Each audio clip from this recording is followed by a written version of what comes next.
탐욕은 걱정과 불안과 두려움에서 비롯되는 것입니다. 아쉬울 것이 없는 사람, 자기 안에서 충만함을 느끼는 사람은 달리 집착할 만한 욕구가 없습니다. 그래서 지금 여기에 충실하며 삽니다. 그러나 걱정이 있는 사람은 그 걱정을 달랠 뭔가를 필요로 하기 때문에 그걸 채우느라 분주합니다. 불안과 두려움이 있는 사람도 마찬가지입니다. 물질에 집착하는 사람, 타인의 평가에 민감한 사람, 타인을 쉽게 믿지 못하는 사람, 잘난치 않은 사람, 이런 사람 역시도 내면에 불안과 두려움이 있기 때문입니다. 사실 이걸 모를 뿐이지 그 불안과 두려움 때문에 자기 안에 뭔가를 계속해서 채우려고 합니다. 이게 바로 탐욕입니다. 이 탐욕은 누구에게나 다 있습니다. 자기 인생의 미래에 대해서 걱정을 하지 않아도 될 만큼 충분히 쌓아두고 사는 사람은 별로 없기 때문입니다. 또 충분히 쌓아두었다고 할지라도 충분하다고 생각하지 않기 때문입니다. 그러니까 늘 불안하고 두려운 것입니다. 오늘 본문에 한 사람이 예수님께 와서 선생님, 저랑 같이 가서 저희 형에게 동생과 유산을 나누라, 이 말을 해 주십시오. 부탁을 했습니다. 이 사람은 예수님을 선생님이라고 불렀습니다. 히브리어로 이 선생님을 랍비라고 그래요. 그 당시에 랍비들은 불공정한 재산 분배의 문제를 해결해 주는 역할을 하기도 했습니다. 그래서 이 사람은 그 당시에 유명세를 타고 있는 예수님의 지위와 명성을 이용해서 형에게 동생과 재산을 나누라, 이 압력을 넣으려고 했습니다. 그러면 형이 예수님의 권위에 눌려가지고 유산을 자기에게 나누어 줄 거다, 이런 생각을 했습니다. 예수님은 이 사람의 마음을 정확하게 꿰뚫어 보셨습니다.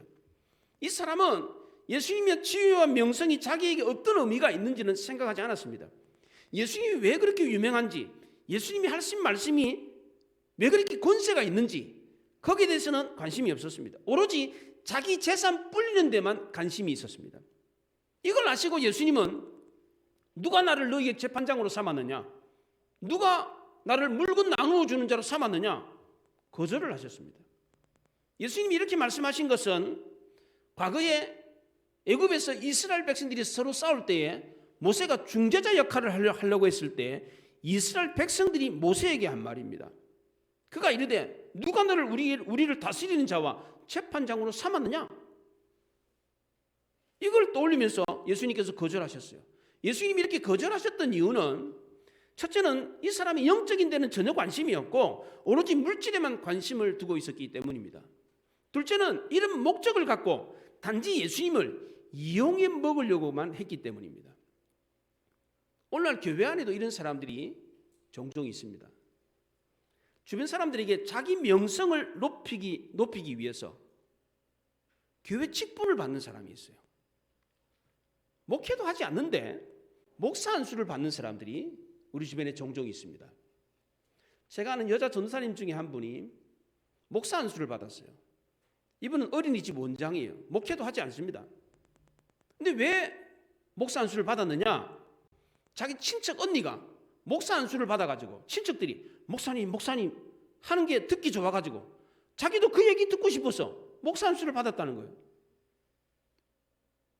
테니스 동호회에 안곤사님이라고 하는 분이 계셨어요.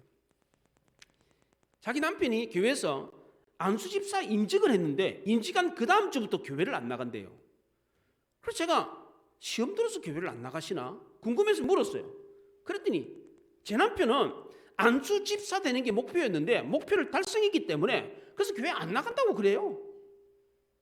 안수집사 되는 게 목표래. 그래서 사람들이 안수집사님 이러면 됐다 이거지.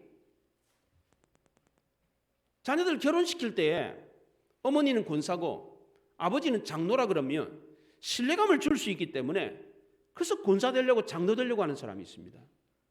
대통령 후보 중에 한 분이 우리 어머니 권사라고 그럼 자랑하듯이 말한 사람이 있어요.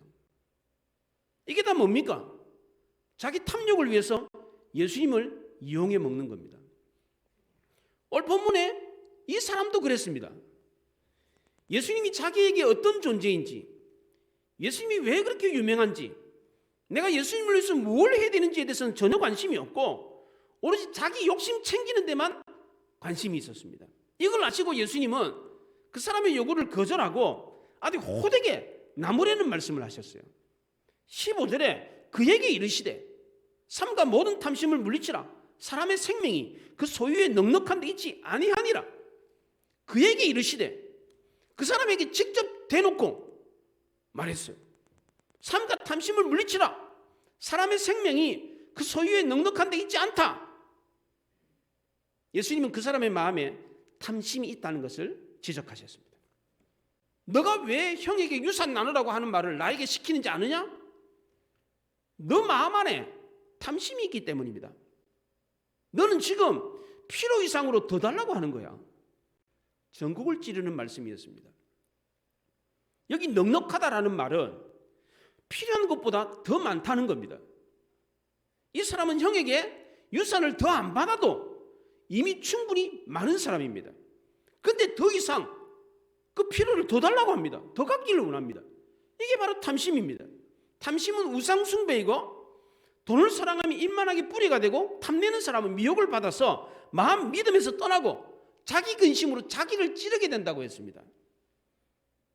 정확하게 전국을 찌르는 이 말씀을 듣고 오로지 물질, 돈 하던 사람이 자기 마음 안을 들여다보게 되었습니다. 예수님은 이 사람을 비판하기 위해서 이 사람이 욕심이 가득한 사람이다. 주위에 그 큰 무리가 있는 사람들에게 드러내가지고 이 사람에게 창피를 주려고 이 말씀을 하신 게 아닙니다. 만약 그랬더라면 다음 말씀은 하지도 않았을 겁니다. 사람의 생명이 그 소유에 넉넉한 데 있지 아니하다. 이 말씀을 하셨어요. 사람의 생명이 물질보다 더 소중하다. 이거는 다 아는 사실입니다. 다 인정을 해요. 그렇게 알고 있습니다. 그런데 사람의 생명이 소유에 많고 적임에 달려있다. 이렇게 생각하는 사람이 많습니다. 이 생각은 반만 맞고 반은 틀립니다. 사람의 생명은 두 가지가 있습니다. 하나는 육적 생명이고 또 하나는 영적 생명입니다. 예수님이 지금 말씀하시는 생명은 영적 생명입니다. 사람들은 육적 생명은 소유의 넉넉함에 따라 평안과 기쁨을 얻는다 이렇게 생각합니다. 맞는 말이죠. 가진 게 많으면 편안하게 잘 살 수 있죠. 예, 맞는 말입니다. 그러나 이것은 일시적인 것으로 죽음과 함께 끝이 나는 겁니다. 그러나 우리 인간의 생명은 육적 생명만 있는 것이 아니라 영적 생명도 있습니다. 이것은 육체가 죽음으로 끝이 나는 게 아닙니다. 이것은 소유의 넉넉함으로 평안과 기쁨을 얻는 게 아닙니다. 하나님이 그 코에 생기를 불어넣어가지고 주신 생명이기 때문에 하나님과의 관계 속에서 평안과 기쁨을 얻는 겁니다. 하나님은 이 진리를 가르치기 위해서 한 비유를 말씀하셨습니다. 예수님은 그 사람의 마음속에 탐심이 가득한 것을 아시고 그것을 꿰뚫어 보시고 한 비유를 들어서 그 사람이 상처받지 않도록 교훈을 주었습니다. 어리석은 부자가 바로 그 사람을 뜻하는 겁니다. 이걸 우회적으로 말씀해 주셨습니다. 예수님이 이 말씀을 비유의 형태로 말씀해 주셨는데 이 비유는 설명도 아니고 실예도 아닙니다. 그러나 이 비유의 이야기를 가만히 듣고 보면 이 이야기를 통해서 뭔가를 깨닫습니다. 이 비유는 강요가 아닙니다. 스스로 깨닫게 하는 겁니다. 직접적으로 말하지 않고 우회적으로 말하기 때문에 듣는 사람을 존중해 주는 겁니다. 도덕적으로 정죄하지도 않습니다. 더 많은 소출을 기대해서 더 큰 곡간을 짓는 거, 이거는 당연한 것입니다. 이렇게 한다고 해서 뭐 벌금을 내거나 감옥에 가두지 않습니다. 하지만 가만히 이 비유 얘기를 듣고 보면 이 얘기가 나의 이야기라는 사실을 깨닫습니다. 자신의 잘못이 뭔가를 알게 됩니다. 이 말씀을 듣는 여러분들도 이 말씀을 듣는 가운데 깨달을 수 있기를 바랍니다. 오늘 16절에 또 비유로 그들에게 말하여 이르시되 한 부자가 그 밭에 소출이 풍성하매 그랬어요. 한 비유를 말씀하셨는데 이 비유라는 말은 비교하기 위해서 옆에 던져놓다 그런 뜻입니다. 육적 생명과 영적 생명을 비교해서 잘 이해할 수 있도록 한 비유를 제시했습니다. 한 부자의 밭에 소출이 풍성했습니다. 풍년이 들어서 밭에 소출이 많으니까 좋은 일 아닙니까? 얼마나 좋습니까? 그런데 이 부자에게는 고민이 생겼습니다. 곳간에 쌓아둘 곳이 없었기 때문입니다. 이 부자는 풍년이 들기 전에도 이미 부자였습니다. 예수님께 도움을 요청한 이 사람, 한 사람이 바로 예수님의 비유에서 말씀하시는 한 부자를 뜻합니다. 이 사람은 형에게 유산을 더 받지 않아도 이미 부자였습니다. 곳간이 가득 차서 쌓을 곳이 없을 정도로 많이 있으면서도 더 많은 것을 얻기를 원했습니다. 17절에 심중에 생각하여 이르되 내가 곡식 쌓아둘 곳이 없으니 어찌할꼬 그랬습니다. 곡식 쌓아둘 곳이 없었던 것은 곳간이 없었기 때문이가 아니라 곳간이 가득 찼기 때문입니다. 고민에 빠졌습니다. 부자의 이 고민은 행복한 고민이었습니다. 밭에 소출이 풍성한 건 문제가 안 된다. 곳간을 더 크게 지으면 되지. 이렇게 생각했습니다. 곳간에 쌓아둘 곳이 없을 정도로 가득 찼으면 어떻게 해야 됩니까? 가난한 사람한테 나누어 주든지, 가난한 사람이 밭에 소출을 수확할 수 있게 하든지 그렇게 해야 합니다. 그게 그 당시 유대인의 사회 법이었습니다. 그런데 이 부자는 어떻게 했습니까? 첫째로 이 부자는 하나도 남김없이 다 수확해서 자기 곳간에 쌓을 궁리만 했습니다. 17절에 심중에 생각하여라고 했는데 이것이 미완료로 되어 있습니다. 마음속으로 방법을 찾을 때까지 계속해서 꼴똘하게 생각을 했습니다. 집요하게 모든 소출을 자기의 것으로 만들려고 최선을 다해서 머리를 막 이리 돌리고 저리 돌렸습니다. 예수님께 찾아왔던 이 한 사람도 마찬가지입니다. 예수님을 쫓아와가지고 도움을 받으려고 악착같이 매달렸습니다. 큰 무리가 있는데 그 무리를 비집고 들어가지고 예수님을 만났습니다. 열정이 대단합니다. 이 사람이. 형이 유산을 안 주면 그럼 포기해야 되는데 재산 분배가 끝났어요. 포기해야 되는데 그렇게 하지 않았습니다. 끝까지 소송을 걸든지 완력을 써서라도 빼앗는 한이 있더라도 되찾아야 되겠다. 이런 심산이었습니다. 그러니까 이미 분배가 끝났는데도 불구하고 포기하지 않고 예수님의 명성과 지위를 이용해가지고 유산을 더 받아내려고 예수님을 채근했습니다. 선생님, 내 형에게 명해서 유산을 나누라고 하십시오. 내 형에게 명령해서 재산을 나누라고 말하십시오. 이렇게 말했어요. 얼마나 당돌합니까? 예수님, 형을 좀 설득해 주십시오. 형에게 대신 좀 청해 주십시오. 이렇게 말해야 되는데 명령하십시오. 예수님이 듣기에도 아주 거북한 말을 했어요. 그렇잖아요. 뭐 이런 사람이 다 있어. 내가 왜 형제들 재산 다툼에 내가 왜 끼어들어가지고 내가 왜 그걸 중재해야 돼? 이런 생각이 들지 않겠습니까? 부탁합니다. 형을 좀 설득해 주십시오. 이렇게 말하는 것도 아니고 명해서 명령해가지고 나누라 이렇게 말하십시오. 이렇게 말을 했어요. 남은 전혀 생각하지 않고 철저하게 자기중심적이었습니다. 얼마나 집요합니까? 물질에 대한 욕심이 얼마나 많았으면 이렇게 말했겠습니까? 두 번째, 이 부자는 자기 생각한 대로 모든 곡식을 다 자기 것으로 만들기 위한 방법을 실행에 옮겼습니다. 18절에 또 이르되 내가 이렇게 하리라. 내 곳간을 헐고 더 크게 짓고 내 모든 곡식과 물건을 거기 쌓아두리라. 내가 이렇게 하리라. 이렇게 하리라. 이렇게 했어요. 자기 것에 대한 애착이 아주 강했습니다. 17절부터 19절까지 부자가 한 말이 나오는데 이 부자가 한 말 가운데 내가, 내라는 말이 7번 나옵니다. 17절에 2번, 18절에 3번, 19절에 2번, 도합 7번, 완전 숫자로. 영어 성경에는 킹 제임스 버전 영어 성경에 10번이나 나와요. 10번이나. 내가. 자기 혼자서 생각하고 결정을 했습니다. 이미 자기가 가진 것에 확정된 것은 챙길 때는 막 아주 철저했습니다. 다른 사람에게 묻지도 않습니다. 다음에 다른 사람에게 도움도 안 구합니다. 다른 사람에게 도움 구하면 품삯을 줘야 되잖아. 컨설팅하면 품삯 줘야 되잖아. 모를 것도 없어. 내 거는 아예 내가 챙기는 거야. 내가. 자기 것이 아닌 것까지 챙기려고 하기 위해서 지금 예수님께 도움을 구했지 자기 것 챙기는 데 있어서는 다른 사람한테 도움 안 구해요. 논의할 필요도 없어. 자기 것에 대한 애착이 아주 강했습니다. 내 곳간, 내 물건, 내 곡식, 내 영혼 다 내 거라고 그럽니다. 철저하게 자기가 잘 챙겼습니다. 자기 것은 하나도 빼앗기지 않고 어떻게 했습니까? 그렇게 하기 위해서 작은 곡간을 헐고 다시 큰 곡간을 만들어서 모든 곡식, 모든 물건을 다 거기에 쌓아두었습니다. 실제로 이 부자는 여러 해 쓸 물건을 쌓아두고 평안히 쉬고 먹고 마시고 즐거워했습니다. 19절에 또 내가 내 영혼에게 이르되 영혼아 여러 해 쓸 물건을 많이 쌓아두었으니 평안히 쉬고 먹고 마시고 즐거워하자 하리라 하되 그랬어요. 부자는 소유가 넉넉했습니다.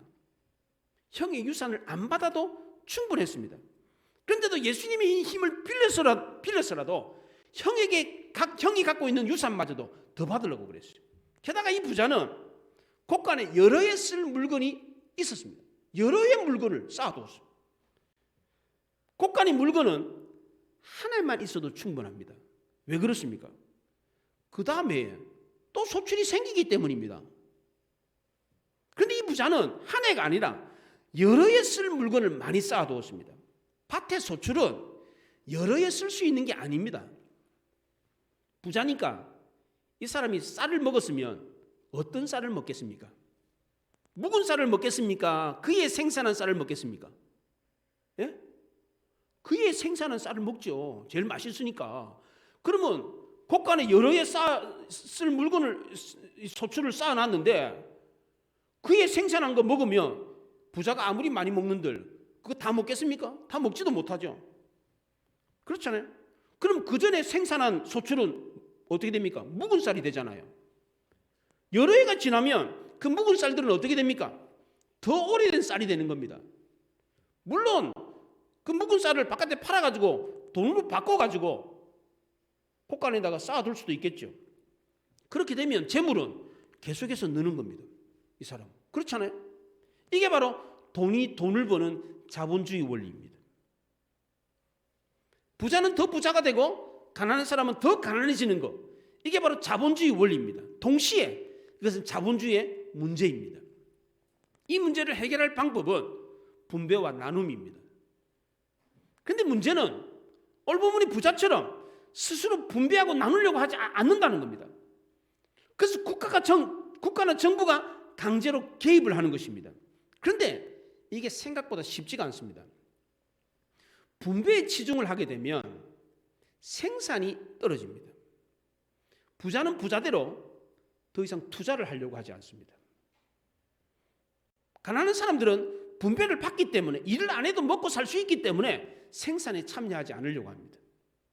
그렇다고 생산에만 치중하게 되면 양극화를 가져옵니다. 부자는 더 부자가 되고 가난한 사람은 더 가난해집니다. 생산과 분배를 적절하게 관리하는 것, 이게 정치인데 과거에는 이런 정치가 발달되지 않았기 때문에 부자가 갑이었습니다. 그럼 오늘날은 과거보다 정치가 발달했으니까 생산과 분배가 적절하게 잘 관리됩니까? 그렇지 않습니다. 아무리 정치가 발달해도 이 문제는 영원히 풀리지 않는 과제입니다. 어느 나라나 마찬가지입니다. 왜냐하면 이 문제의 근본 원인은 사람의 본성인 탐심에 있기 때문입니다. 이 사람의 본성이 안 바뀌는 한 이 문제는 영원히 풀리지 않는 숙제입니다.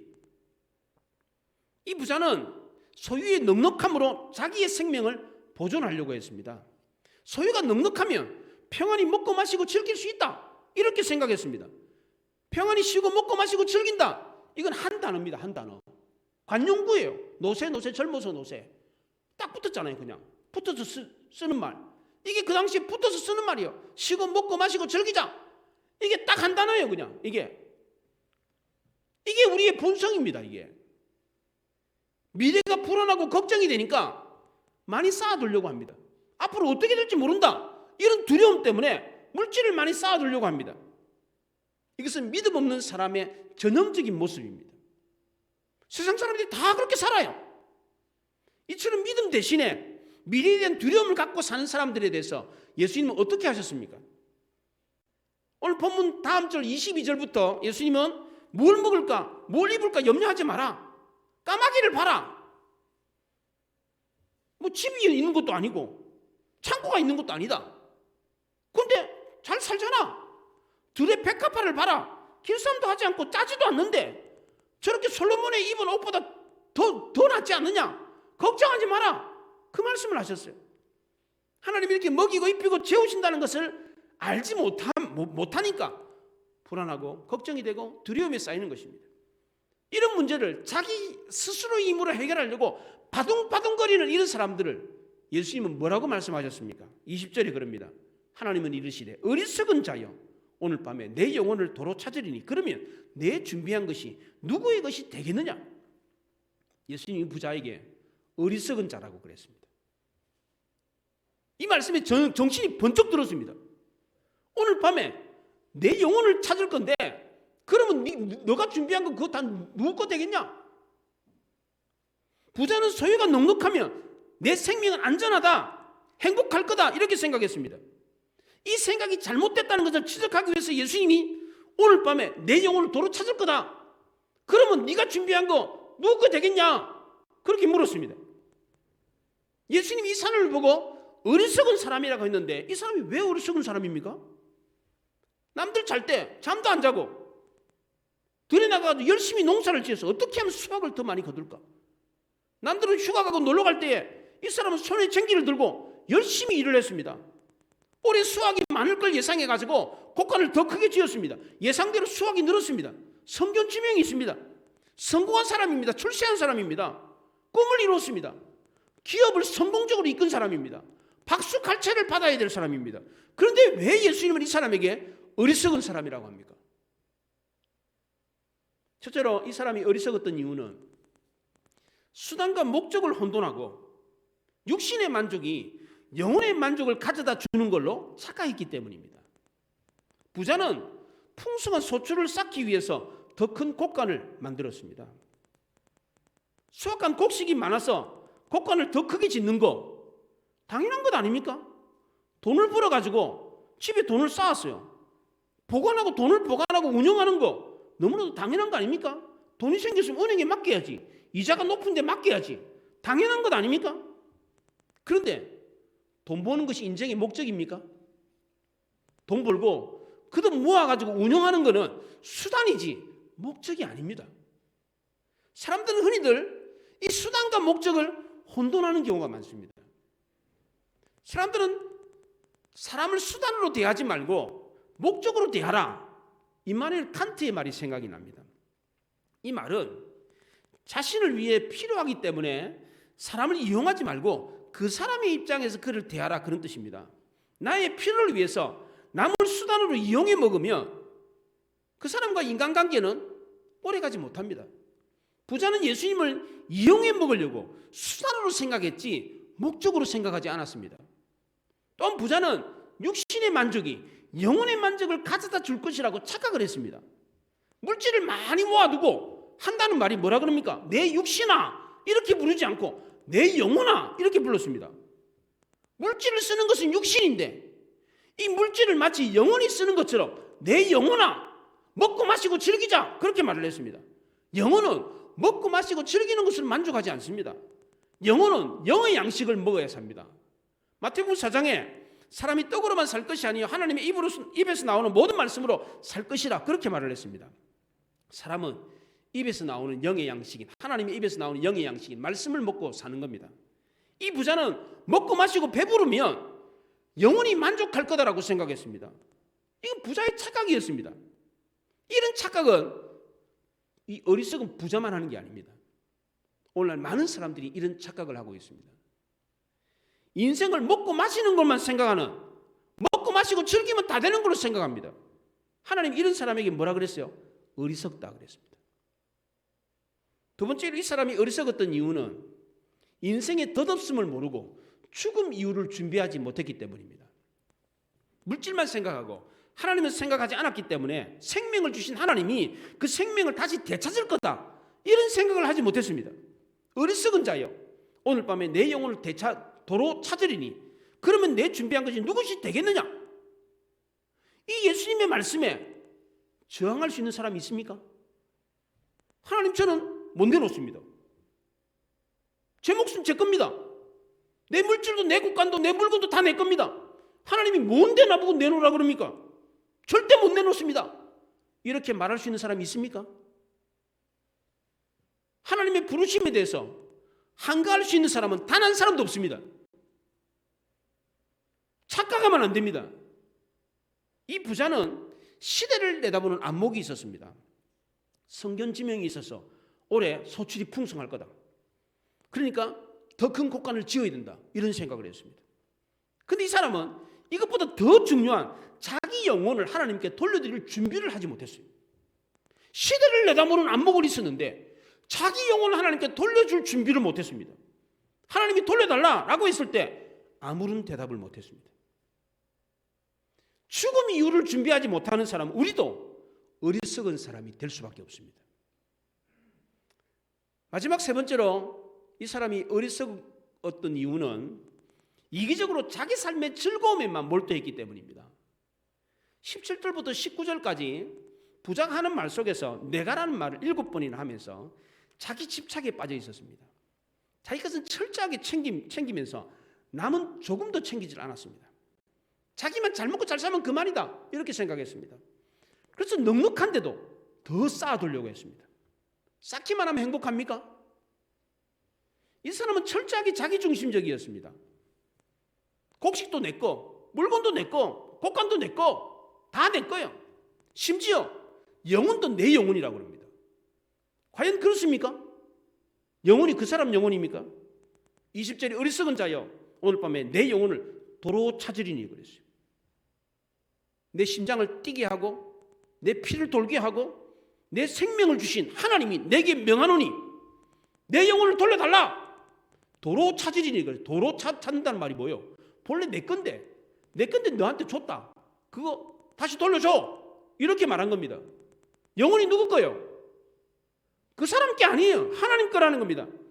성경에 이 사람이 무슨 대답을 했다는 말이 전혀 나오지 않습니다. 이 사람은 하나님이 말씀하셨을 때, 이 말씀을 하셨을 때 비로소 모든 것이 자기 게 아니라는 사실을 알았습니다. 하나님이 어리석은 부자에게 오늘 밤 내 영혼을 도로 찾으면 준비한 것이 누구 되겠느냐? 이 질문을 했어요. 그런데 이 질문을 하나님이 우리에게도 하십니다. 이 질문에 대한 대답을 할 수 없다면 우리 역시도 어리석은 자가 될 수밖에 없습니다. 이 질문에 대한 대답이 뭡니까? 뭐라고 대답해야 정답입니까? 그 정답이 21절에 나옵니다. 보십시오.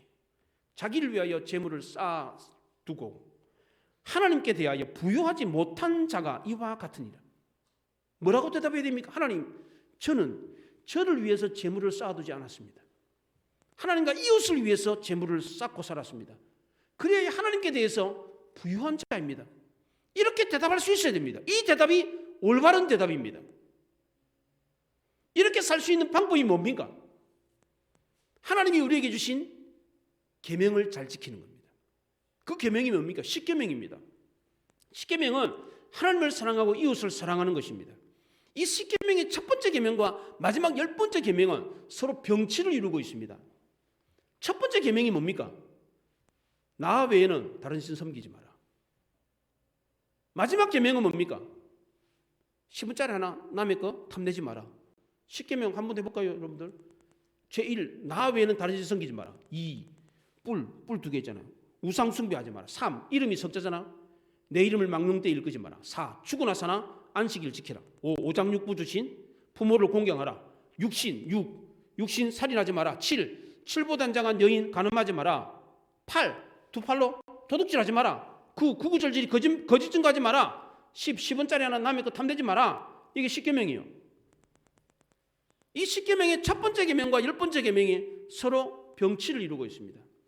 첫 번째 계명에서 다른 우상을 섬기는 것은 하나님 사랑을 오염시킬 수 있습니다. 이와 마찬가지로 마지막 계명에서도 탐심은 이웃 사랑을 오염시킬 수가 있습니다. 그래서 십계명 중에서 첫 번째 계명과 10번째 계명만 잘 지키면 이 중간에 있는 모든 계명은 다 잘 지킬 수 있습니다. 이웃을 사랑하는 사람은 자기를 위해서 재물을 쌓아두고 살지 않습니다. 하나님이 내게 필요 이상의 부요를 주신 것은 다른 사람에게 나누어 주라는 뜻이다 라고 생각을 합니다. 하나님을 사랑하는 사람은 하나님에 대하여 부유한 사람입니다. 하나님에 대해서 부유한 사람은 내가 가진 물질이 하나님께로부터 왔다는 사실을 알기 때문에 다시 하나님께 돌려드리려고 합니다. 이렇게 살면 탐심을 물리칠 수 있습니다. 자기를 위해 재물을 쌓지 않고 하나님께 대하여 부유하게 사는 구체적인 방법이 뭡니까? 이 계명을 잘 지키는 구체적인 방법이 뭡니까? 내가 가진 물질이 하나님께로부터 왔다는 사실을 알고 이걸 다시 하나님께 돌려드리는 겁니다. 우리는 물질의 주인이 아니라 물질을 맡아서 관리하는 청직입니다. 하나님이 주신 것을 관리하다가 하나님이 부르시면 우리는 두고 가야 됩니다. 우리가 물질의 청직으로서 물질을 잘 관리하는 것은 물질이 하나님의 것이니까 하나님께 돌려드리는 것입니다. 하나님께 돌려드리는 게 뭡니까? 우리가 뭘 돌려줍니까? 하나님께 돌려드리는 게 뭡니까? 헌금하는 겁니다. 가난한 사람들을 위해서 물질을 쓰는 겁니다. 공동체를 위해서 섬기고 봉사하는 겁니다. 대접하는 겁니다. 눈에 띄지 않게 다른 사람을 도와주는 사람이 있습니다. 교회가 힘들면 그냥 이렇게 헌금하는 사람들이 있어요. 이렇게 큰 돈을 헌금하는 사람들이 있어요. 누가 힘들다 그러면 가서 이렇게 선교사도 도와주고 이렇게 도와주는 사람이 있어요. 시편 저자는 시편 37편에서 내가 어려서부터 늙을 때까지 봤는데 의인이 버림을 받고 그 자식들이 걸식하는 사람을 본 적이 없다 그랬어요. 남을 구제하는 사람, 남을 위해서 대접하고 섬기는 사람 치고 버림받는 사람은 없고 그 후손들이 가난하게 사는 사람은 내가 못 봤다 그랬습니다. 정말 그렇습니다. 오늘 우리에게 떡을 나눠주지 않습니까? 오래간만에 떡을 나눠주는데 이 떡을 나눠주는 것도 마찬가지입니다. 그런데 교회 보면 한 번도 떡을 대접하지 않는 분이 계세요. 1년 내내 가도 몇 년이 지나도 떡 한 번 대접 안 하는 분이 계세요. 물론 형편이 어려워서 그럴 수 있습니다. 이해가 됩니다. 그런데 대접하는 분들은 그러면 뭐 부자라서 대접합니까? 우리 교회 부자가 누가 있습니까? 누가? 다 어려운 중에 대접을 해요. 근데 누구는 1년 내내 얻어먹기만 해. 1년이 아니라 몇 년이 지나도 한 번도 대접 안 하는 사람이 있어요. 다들 없는 중에서 대접하고 섬기는 분들이잖아요. 이런 분들이 많아야 교회 공동체가 행복한 겁니다. 서로 얻어먹었으면 또 베풀고 얻어먹어서 또 갚고 이렇게 하면서 서로 정을 나누고 사랑을 나누고 그거 다 기뻐하는 거예요. 이게 이런 분들이 재물을 하늘에 쌓아두고 하나님께 부유한 사람입니다. 우리 교회는 이런 사람이 많아서 우리 모두가 다 행복할 수 있기를 바랍니다. 그래야 하나님께 대해서도 부유한 자가 되어서 더 큰 복을 받아 누릴 수 있기를 바랍니다. 오늘 말씀처럼 어리석은 자가 되지 마시기 바랍니다. 수단과 목적을 혼돈하고 육신의 만족이 영혼의 만족을 줄 거라고 착각하면 안 됩니다. 인생의 덧없음을 모르고 죽음을 준비하지 못하는 자가 되어서는 안 돼요. 이기적으로 자기 즐거움만 챙기려고 해서는 안 됩니다. 하나님 우리에게도 질문하십니다. 내 영혼을 오늘 밤에 찾으면 내가 준비한 건 누구께 되겠느냐? 여기서 당당하게 말할 수 있어야 됩니다. 어떤 사람입니까? 재물을 하늘에 쌓아두고 사는 사람입니다. 남을 위해서 섬기고 대접하는 사람입니다. 이런 사람은 하나님이 이 질문을 했을 때에 당당하게 말할 수 있습니다. 하나님, 나는 하나님이 주신 건 나를 위해서 쓰지 않았습니다. 하나님을 위해서, 이웃을 위해서 썼습니다. 이렇게 당당하게 대답할 수 있는 사람입니다. 이 사람이 하나님에 대해서 부유한 사람입니다. 이 사람이 어리석은 자가 아닌 것입니다. 이 사람이 인생을 승리하는 사람입니다. 여러분 모두가 이렇게 인생을 승리할 수 있기를 바랍니다. 기도하겠습니다. 말씀을 생각하며 기도합니다.